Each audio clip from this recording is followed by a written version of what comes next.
मौज करंतु मन नाही, किंतु श्रृंखला एवं सतर्कता भितरे कई मुहूर्त सबुकिछि ओलटपालट हो जाए।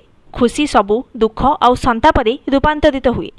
जहार ज्वलंत उदाहरण हेउछि महाराष्ट्र लोनावालार घटना। किए जानिथिला सुख सबु निमिषकरे काल पालटि जिवो बोली। किए जानिथिला घरर सबु सुख सुओ मुहरे उजुड़ी जिवो बोली। किंतु सेमिति हेला जेमिति केही चाहू नथिले। प्रकृति रूप बदलाइला, मनीष निरुपाय होईगला। ए चित्र बखाणीबाकू आम पाखरे शब्द नाही। आमे कहुथबा कहानीर पट्टभूमि महाराष्ट्रर लोनावाला। गोटिए परिवार छुट्टी काटिबाकू सेठाकू जाइथिला। छुट्टी सारी घर को फेरी थांते, हेले हठात आकाशरे कलाहांडिया मेघ घोटी आसिला। तुहाको तुहा बर्षा जोगु चारिआडे पानीर सुओ छुटिला।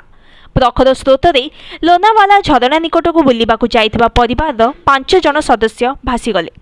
जीवन बंचाइबाकू भूसी डैम को चलीगले। तथापि काल